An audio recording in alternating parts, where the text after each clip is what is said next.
this is Chase from CNC Commentaries, and today on CNC Movie Breakdowns, we are talking about the 1988 cult classic B movie, Killer Clowns from Outer Space.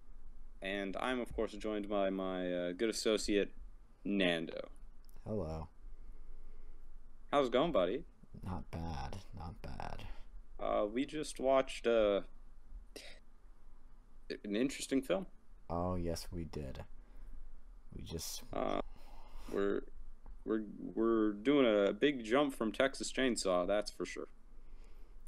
Yeah, I'd agree with that one.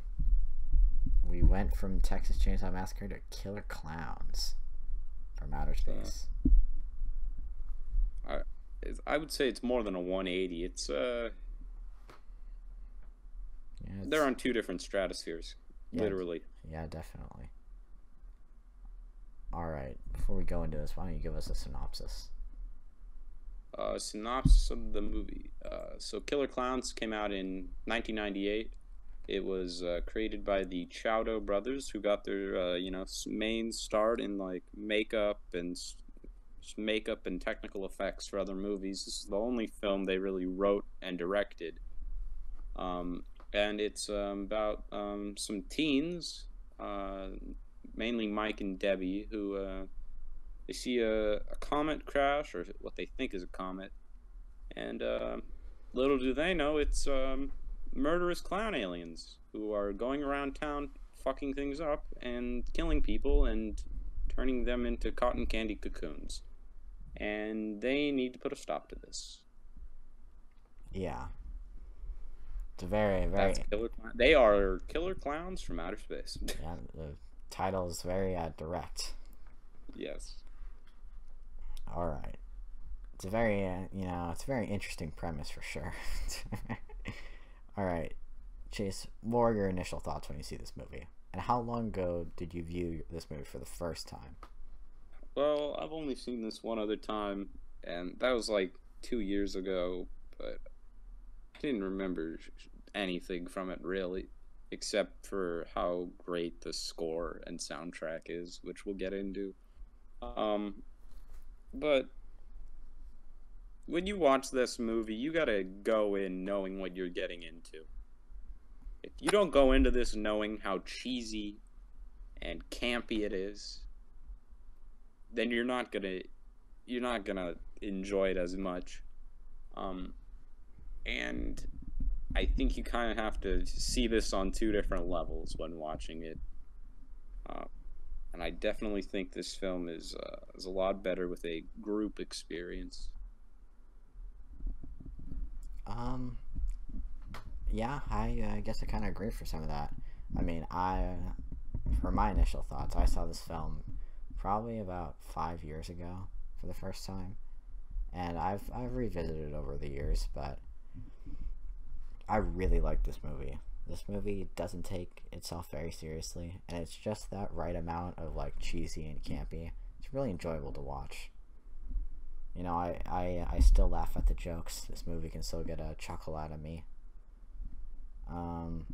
The dialogue is, it's quippy at some points. Yeah, again, the movie just isn't taking itself seriously, which I think is one of its better parts.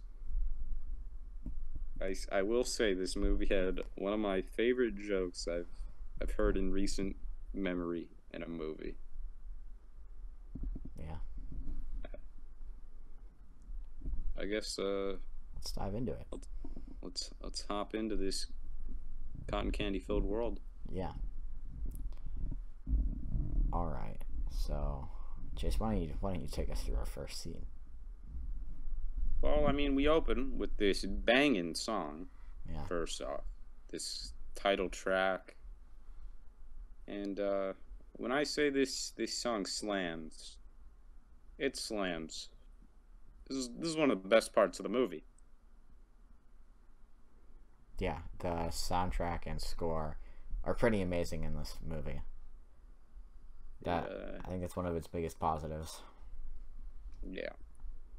Anyways, so it opens with like like a local like makeout spot for teens, and people are making out, doing what they do there, and then all of a sudden, an ice cream truck shows up, and then we find out that it's these two guys, these two brothers, the Terenzi brothers, and they're just making little quips out over the speaker, and yeah, They're trying to sell some ice cream.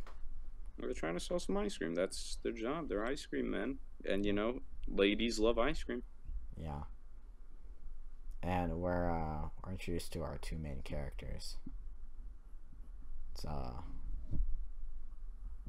two main characters are just chilling at this makeout spot until a comet flies by. Before they go, Or we think it's a comet. I think it's a comet.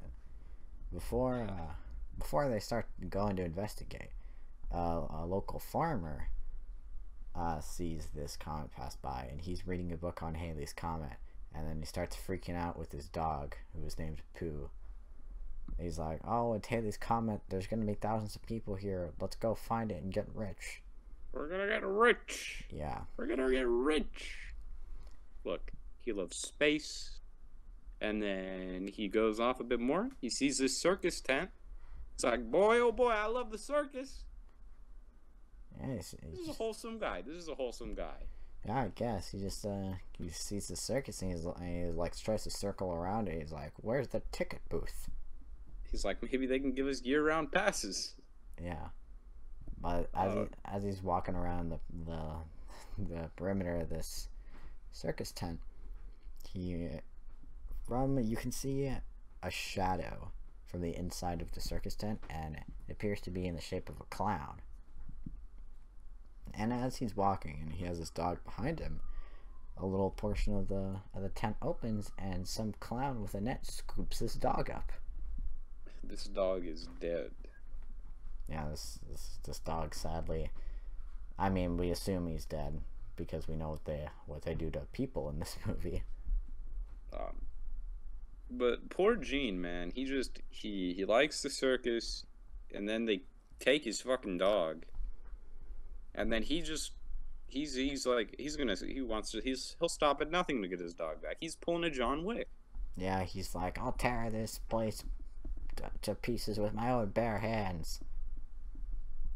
And then he gets electrocuted. yeah, he tries to grab onto one of the things securing the tent to the floor, but then it electrocutes him, and he's like, "This place is wired." I'm just gonna say right now, I think he's the best character of the movie. Really? Yeah. No, my favorite character is definitely one of the clowns. Well, not counting the clowns. That's a different scope. I don't know. I like our main characters. Out of all the people. I like our main characters. But anyways, this guy gets electrocuted, and then a clown comes around, and then he shoots him with this little gun. And Yeah. But before we see what actually happens to him, it cuts back to our main characters. We should say that clown that kills Farmer Gene, his name is Jumbo, and he'll come back later. Yeah, It takes a lot to keep track of which clown is who.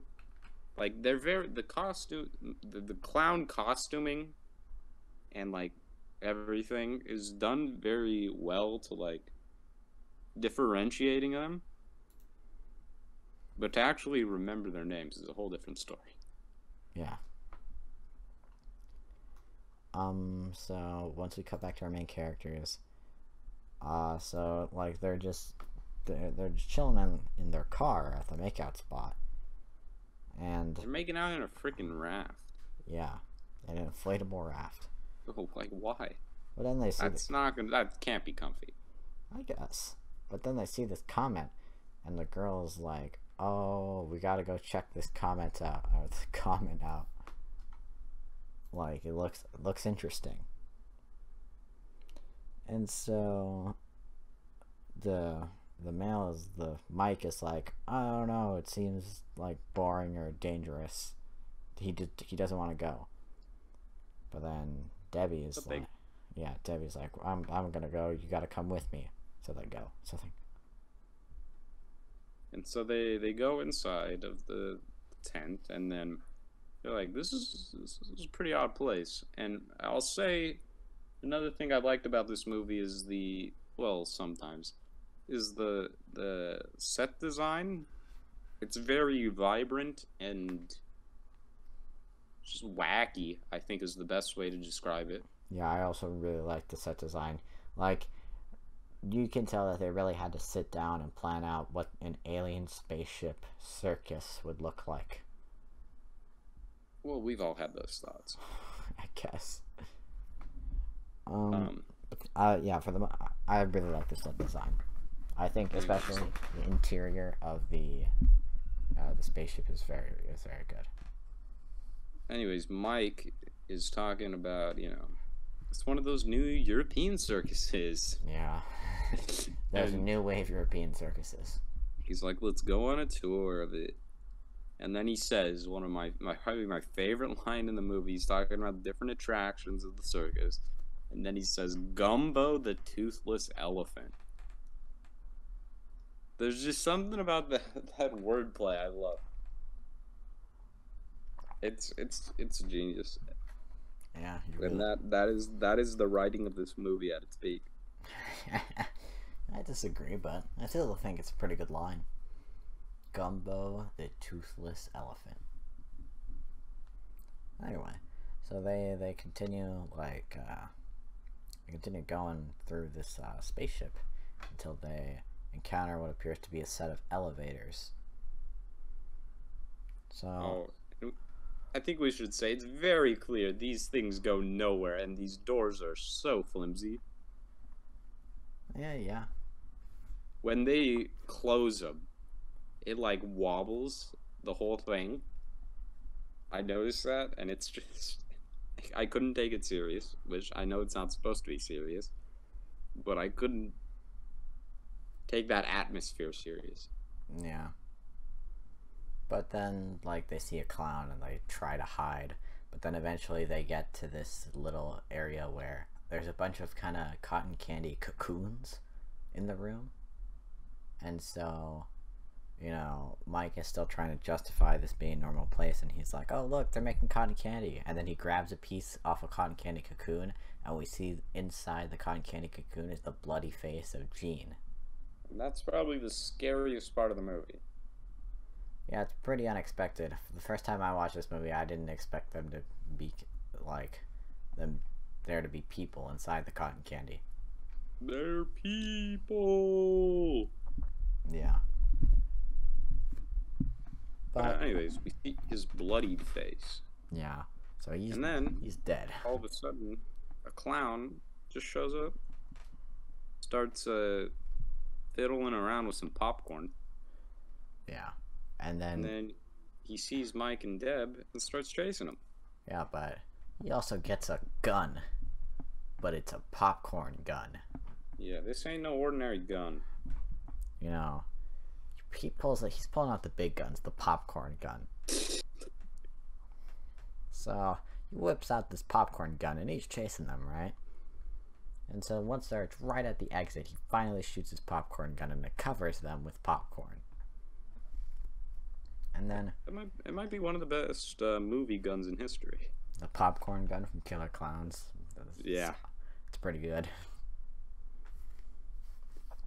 And so they make it out, and they're freaking out, right?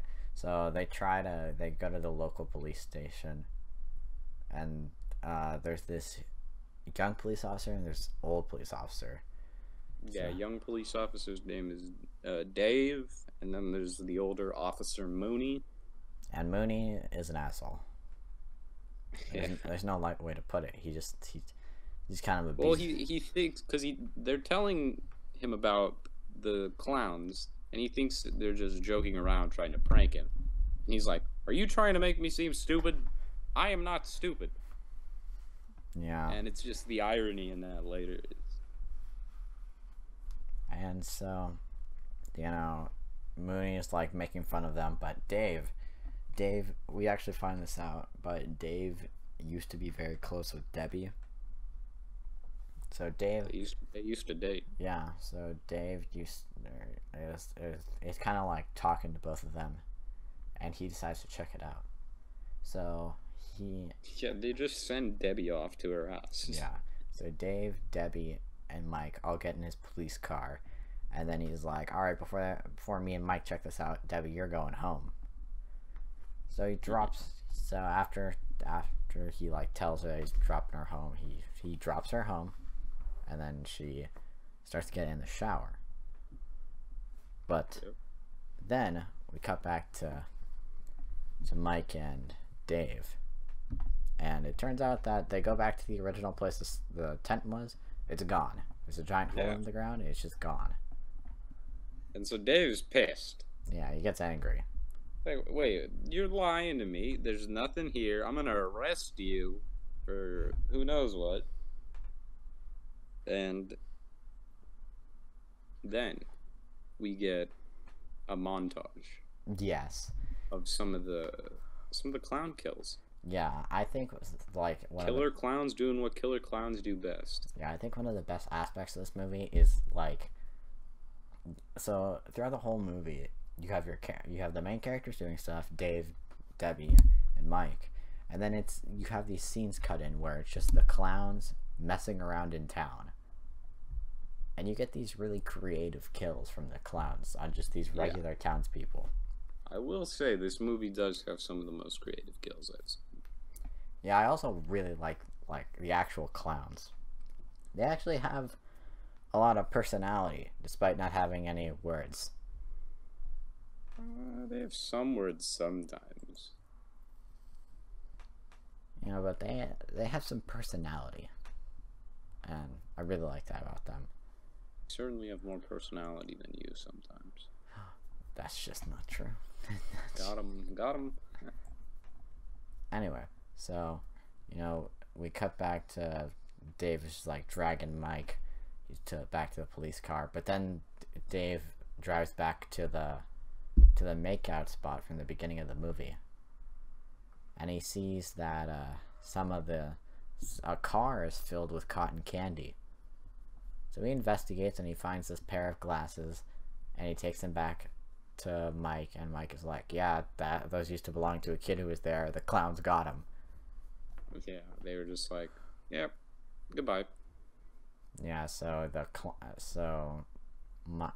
Dave unhandcuffs Mike, and so then they journey around looking for the clowns. And then we get our first of the killing vignettes. It's a little puppet show. Yeah, it is. And this is just like this is just some random guy. He's just walking about. Like this is just it's just on a random like park gazebo, and yeah, okay, this random guy. There just happens to be a puppet show going on here in the middle of the night. Totally normal. And let's just say it does not go good for the gentleman at the puppet show. Yeah, the puppets eventually get mad at each other, and one of the puppets grabs a gun and shoots the other, and then turns the gun on the man. Yeah.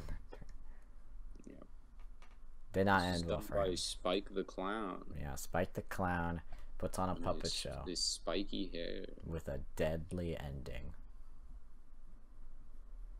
And then There's just something about the guy that gets killed. He's so like his face is like it's not his face, but he just gives off a weird demeanor to me.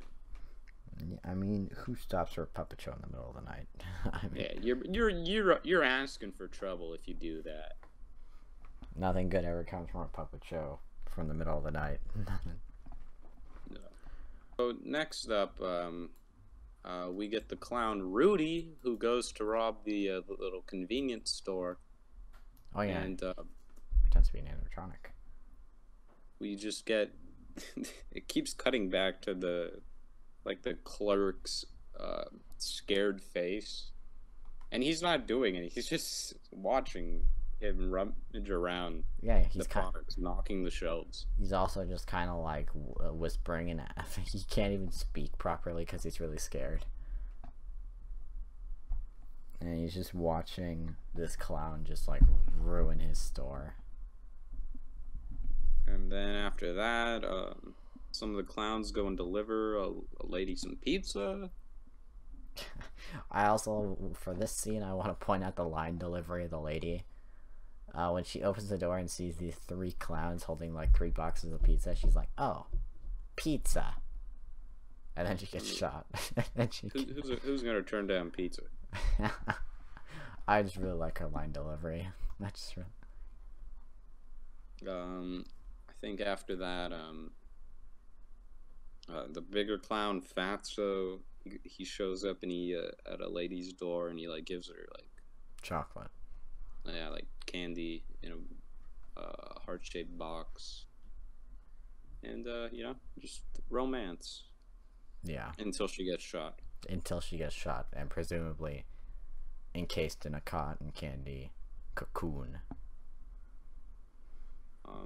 And then we get one of the best scenes in the movie. Probably the best scene in the movie. The clown Shorty pulls up on his tricycle. Yeah, this is one of the coolest hangouts around. The biker bonanza. Yeah, he comes up to like a biker gang on his sweet trike, not trike, on bike. And then these guys are trying to cause some problems. Yeah, you got like the biggest biker guy. He walks up to him and then he asks him, "Can I ride your bike?" And then the clown shakes his head and he's like, "Can I honk the horn?" The clown nods his head. Then he grabs this clown. Shorty's who do these guys think is in this? Because they gotta think it's someone in a costume. Yeah, so it's just gonna wreck this Ren. I would think it would be a child. Yeah. Like, you're trying to beat up a freaking child in a clown costume. So he like smashes Shorty's bike to pieces. Shorty doesn't take a liking to that. Pulls up with some boxing gloves. Yeah, he pulls up with boxing gloves, and you have one of the best lines in the movie. The biker's like, "What are you gonna do? Are you gonna knock my block off?" And then Shorty responds to this by uppercutting the guy's head off, and he hits him so hard that his head flies into a trash can. It's so how it's shot and the effects. I'm not saying it's done amazing, but it's not done as awfully as it could have been done. I don't know. There's some hint of skill underneath. I really like that scene, and it's probably my favorite kill of the movie. It's definitely a memorable scene. Yeah. After Shorty gets his sweet uppercut, it's like a Mortal Kombat fatality. What happens next? What do we cut to, Chase? Well, there's another scene where I forget the clown's name, but he's just he's like waving through a window at this little girl. It's like, is it a birthday party, or were they just eating? I don't know about but I pretty sure it was a birthday party. Yeah. At like a restaurant. Her mom was like telling her, "You gotta finish your food. You're not allowed to leave." I don't even know if the mom saw the clown. I don't know either. I think he was just preoccupied with the daughter, I guess. But anyways, you know, when in doubt, always go up to the creepy clown waving at you in the window. Only good things will happen. Yeah. And so this clown like keeps motioning for her to come, and you know, she gets awful close. She like almost opens the door, but then her mom stops her. She's like, "You're not allowed to go outside until you finish your hamburger." And the clown doesn't like that. He frowns. He has a frowny face. And so I believe, what is the next scene, Chase? Please tell us. If you insist.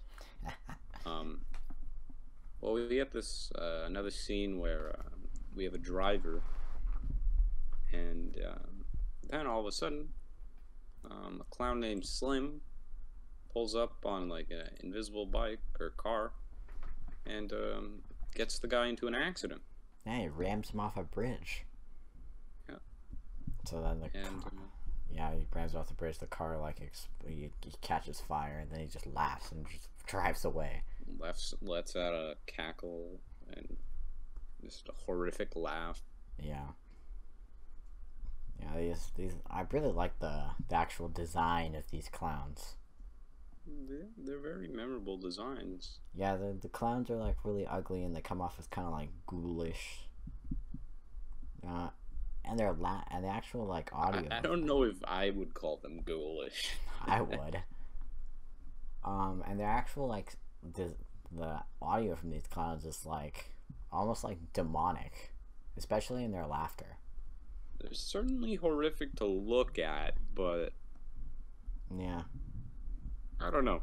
definitely definitely say these things are from outer space. Um, we get this other weird scene where there's a guy who works at like a burger place, and then he just goes out to the dumpster and then sucked into the dumpster.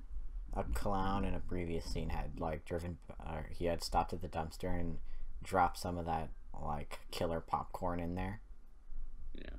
And then once the burger boy was putting some trash in there, he looks in because he hears something in the dumpster.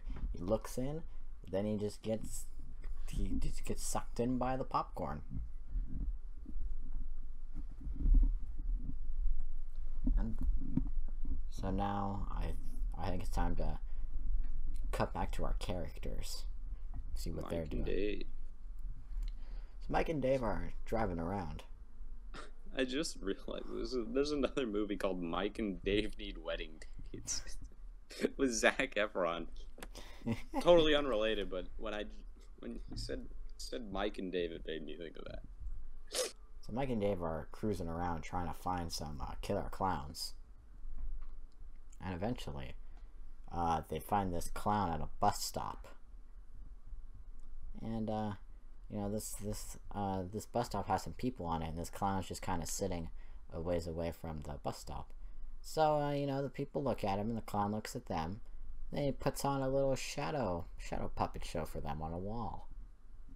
Some quite fascinating shadow puppets. Yeah, he's really good at them. He puts on like, I believe, a rabbit, and then an elephant. Yeah. And then there's Washington crossing the Delaware. Yeah, he puts Washington crossing the Delaware for some reason. Like a killer clown would know about that one. Like from outer And then space. there's like a sultry lady, and then like the way she's formatted really reminds me of Jessica Rabbit. But eventually the clown gets to a T-Rex. And then he uses the shadow puppet of the T-Rex to eat the people at the bus stop. And of course, Dave and Mike are watching this, and they're like, "Oh my God, we gotta kill the clown." And so, Mike tries to like drive the police car into the clown, but the clown just jumps out of the way, just jumps into the sky. I think that shadow kill might be my favorite. Yeah, I think the two best things about this movie are the creative kills and the soundtrack. There's another good kill later on with a cop. Yeah, that scene is very memorable. It's very creepy. Creepy. Quote unquote creepy. Yep. Then Mike he meets back up with the Terenzi brothers, and he's like, hey, okay, I need your guys' help. We need to go save Debbie. And of course, there's only two things that are on their mind: girls and ice cream. Yeah, that's a pretty good way to describe these two characters: girls and ice cream. Girls and ice cream. That's a perfect Friday night. Oh God. Anyways, we cut back to Officer Mooney at the police station. And then, would you look at who shows up? It's Jumbo. Yeah. Well, before Jumbo shows up, he starts getting a ton of 911 calls because he's at the station by a bunch of people who are being attacked by killer clowns. But And he still thinks it's nonsense. he literally thinks that the entire town is in on this prank. Like he really doesn't want to be wrong. Because of course that's something that happens. All whole towns pull together to prank one person. Yeah. And then, yeah, you're right. A clown shows up, and quite mischief ensues. Well, so Mooney tries to put him into the cell, but he gets his head slammed against some bars. Okay, well, first he tries to put him in some cuffs. He tries to walk him towards the cell. Oh, how could I forget that? Yeah. But then he tries to put him in some cuffs, but then the clown walks away from him, and Mooney finds out that he cuffed a set of fake hands, which is the classic clown trick. Oh, of course. I remember you telling me that was the first one you learned at clown school. And then, Mooney pulls out his gun and he's like, get in the cell with these two other people. Yeah, like these punk skinhead types. Yeah. So he puts him in the cell, but right before the clown finishes entering the cell, he tries to hit the clown on the back of the head with his, flashlight. And, oh boy, the clown didn't like that one. Not many people would. So the clown, immediately turns around, and then he gets, this, I don't know what they're called. What are those things called that you blow into and then it extends? Like the, I can't think of the name right now. Are they called party streamers? Yeah, party streamers. Okay, so he gets this little party streamer, and then he blows into it, and then the part that actually extends turns into this little hand, grabs Mooney's neck, and it just slams him into the bars. And, boom, Mooney dead. Yeah, Mooney is dead. But Dave, shortly after, comes back to the station. He sees these big old footprints everywhere. Yeah, these clown shoe prints. So he follows them, and eventually, he looks at the cell, and he sees that the two other guys in the cell have been turned to cocoons. But then he walks back out to the main area, and he sees the clown just sitting in a chair. And this is one of my favorite scenes of the movie. The clown puppeteers Moody's body, and he actually talks through Moody. Mm-hmm. And he says "Oh, what's wrong, Dave? We're just trying to kill you." And I really like the way it's shot, because you get a close up onto his face, and the camera just kind of just slowly pans forward to him until you can only see Mooney. But he gets shot. The clown gets shot. Yeah. And we find out you gotta go for the nose. Yeah, Dave originally shoots him in the chest, but that doesn't really seem to do anything. So he just pops him in the nose, and whammo, that's what can kill the clowns. So, with this newfound knowledge, what does he do next, Chase? Tell us. Well, we got back to Mike and the Terenzi brothers, and they're driving, and then they turn down one way, and then all of a sudden, oh, would you look at that? We got us a clown parade. Yeah, you get it. And everybody's having a ball. Yeah. That is, if you're a clown. And we see them piling up cotton candy. Yeah, this was the place to be if you were a killer clown. It was cotton candy galore.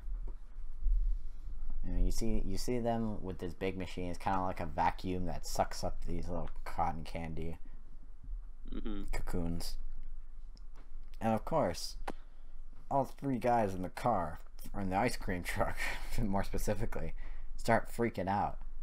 And they're like, we gotta get out of here. We gotta leave. And so they speed off. And then, Nando, what happens after that? So after the clown parade, we cut. This is when Debbie gets attacked, right? Mm-hmm. So Debbie, after finishing her shower, the killer killer popcorn from the popcorn gun earlier. Starts to rummage in her hamper.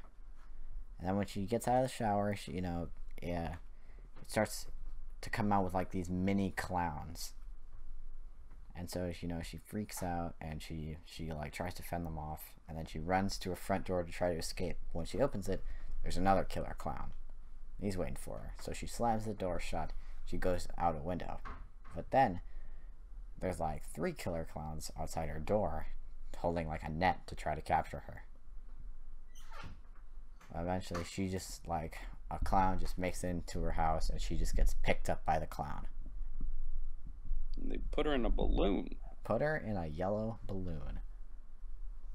And then, Dave, Mike, and the brothers are all rushing back. Which why is she special? Why does she get to be put in a balloon instead of straight off into cotton candy? That's a good question. I guess the clowns are special and like intelligent enough to know they can use her as leverage. I suppose. So she gets put in a bubble, and then they attach the bubble to like a clown car, and then we got a chase scene. We got the ice cream truck, and Dave in his police car, like following these guys, this clown car.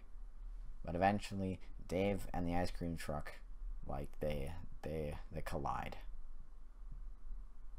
and then you just we also stumble upon the clowns had a little pie party. Oh yeah, they drive to amusement park. Yeah, and an officer was attacked brutally via pie. Yeah.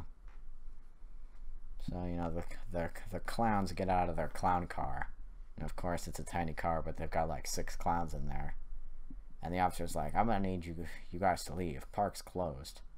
But then they all take out pie and they just throw this pie at this man.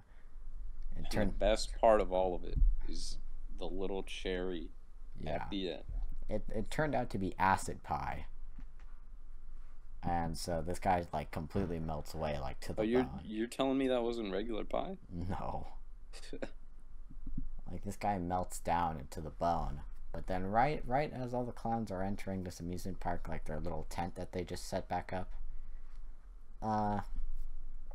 this Shorty the clown, he gets out a big cherry, and just puts it on top of this pile of pie and human skeleton. He just puts the little cherry on top. And then our main leads are all inside, and it's the brothers and then Mike and Dave, and just the aesthetic and set design of how this all is. It's wacky colors. It looks like something out of like Dr. Seuss-esque buildings. Yeah. And then they all pass by a button, and then of course one of the brothers decides to push it. Yeah. And it doesn't even do anything. It just lets off like a little puff of smoke. I don't even know why that button's installed. It's to spook you. But they fall into a pit of balls. Yeah, so the Mike and Dave get separated from the brothers when the brothers fall down this like trap door into a ball pit. And then there's 2 what appears to be female clowns waiting down there for them. And boy, oh boy, are these clowns gorgeous.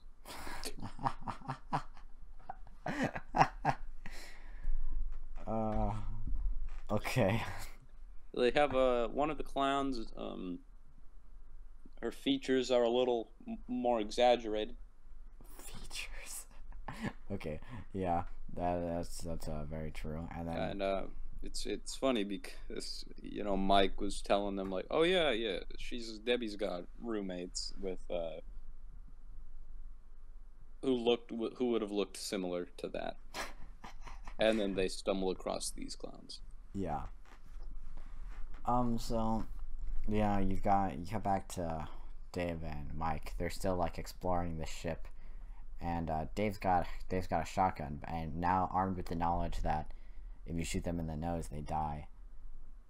They make their way to the cotton candy room from earlier, where all the cotton candy, like containers are stored, and you actually get to see what the clowns do with these cotton candy people, because you see one of the clowns grab up a very bendy straw and sticks it into the cotton candy, and he starts drinking blood from it. As one does. So I guess this clown was just a little hungry for some blood through a bendy straw. I'm pretty sure that's Fatso the clown. Yeah, Fatso the clown. Like, if they really wanted blood that much, couldn't they just go rob a blood bank or something? Yeah, I mean, they could honestly get way more blood from just a blood bank than constantly kidnapping. Then you won't have to deal with like getting rid of the bodies and. Or, although I guess probably the sugar from the cotton candy will make the blood a bit sweeter for them. yeah, Tastier, maybe. I'm just assuming. yeah, we're not experts on killer Yeah, clowns. I'm not expert on cotton candy cocoon preservation. We're no clownologists. Okay. Clownologist, the study of clowns. Yep. It's stupid. Anyways, they get Debbie out of that balloon because, of course, physics-wise, she would be able to be inside of that. Yeah, this floating balloon can support the weight of a person. But they get Debbie out of this balloon, and they start trying to make their way out. But eventually some clowns catch on and they start chasing them.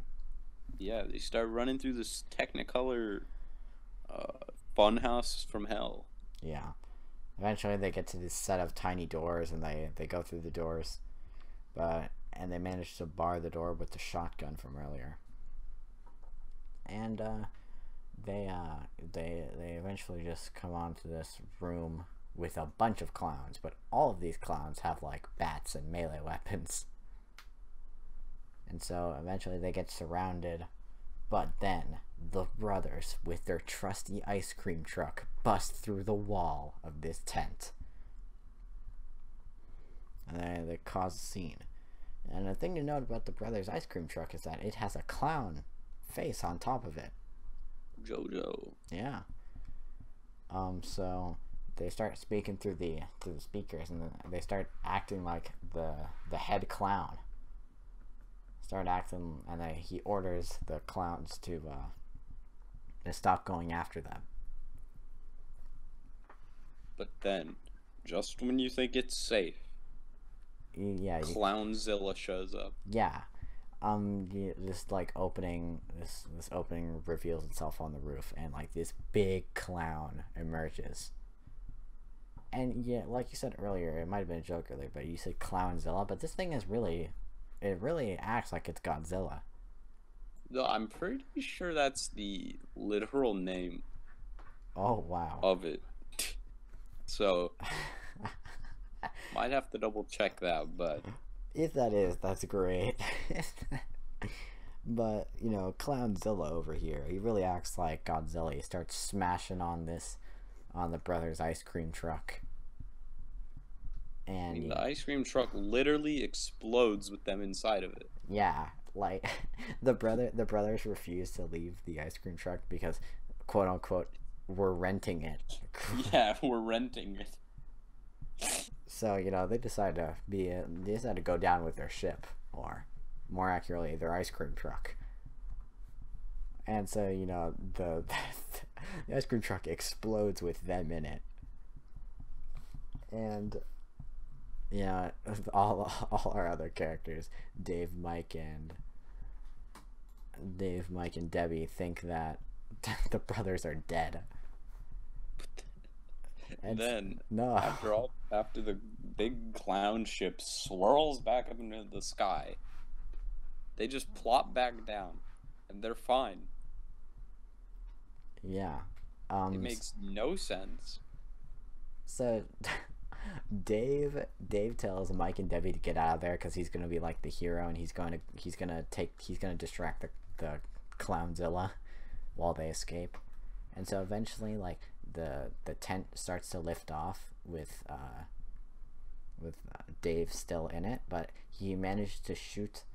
Or no, he doesn't shoot the clown over the nose. The clown picks him up, but he manages to get a hand free, and with the sharp edge of his police badge, he manages to pop the clown's nose. And then they have saved the day. They have saved the day. The ship explodes, and Dave falls and he's fine, and Debbie and Mike are fine, and then the brothers just they just plop down.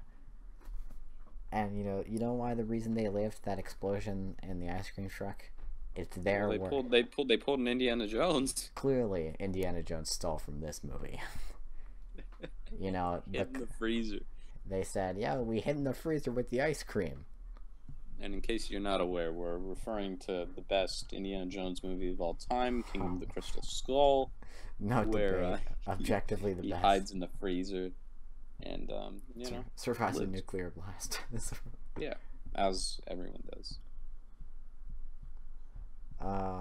So after that, we all our main leads embrace, and we end on a freeze frame because I guess from the sky some leftover pie just fell onto all our main characters.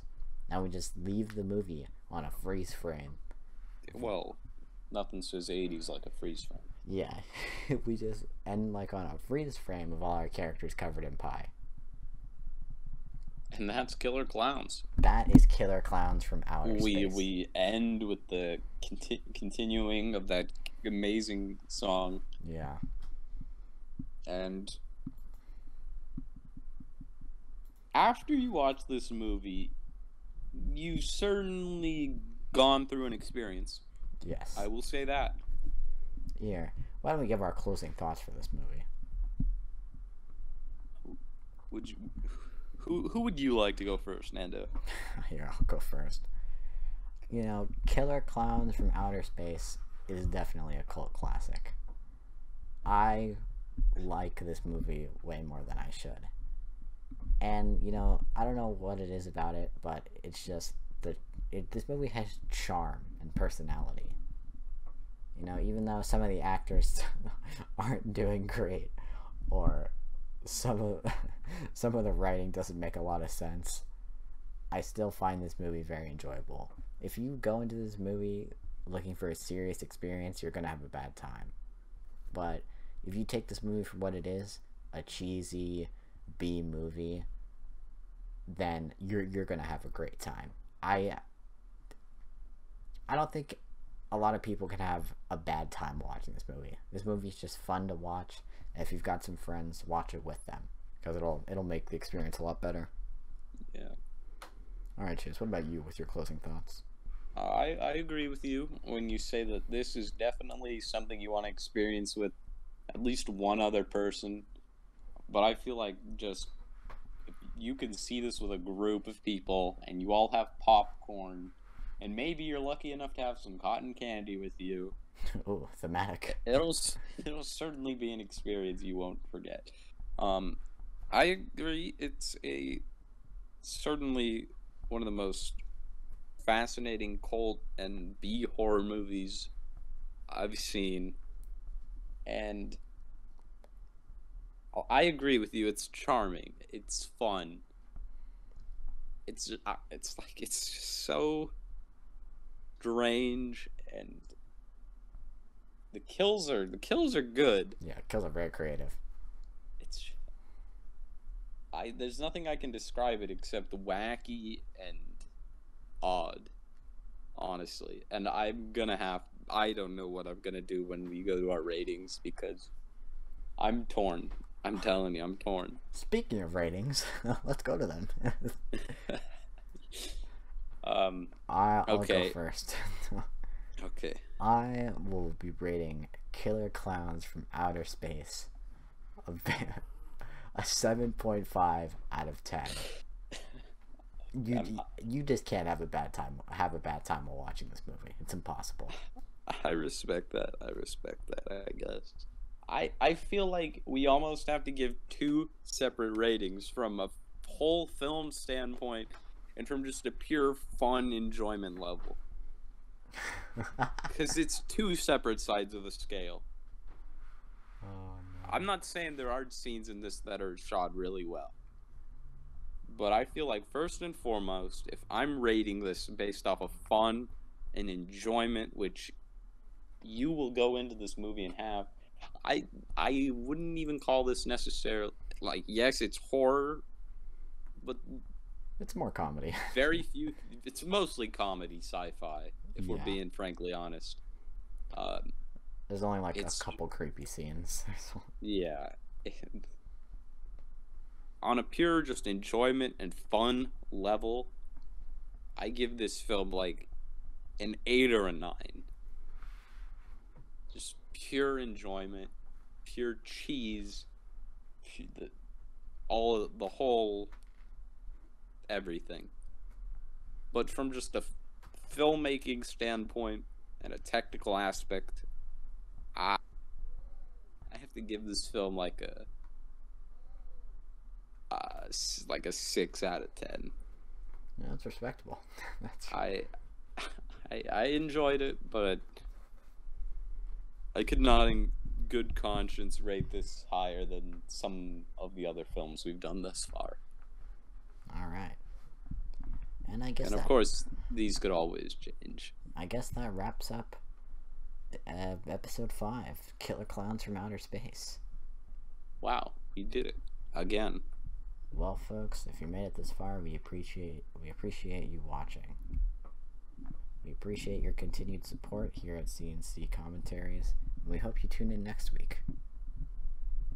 Wait, what are we doing next episode? Oh, Chase, good transition. Let's give him the The teaser. transition, so smooth, so effortless.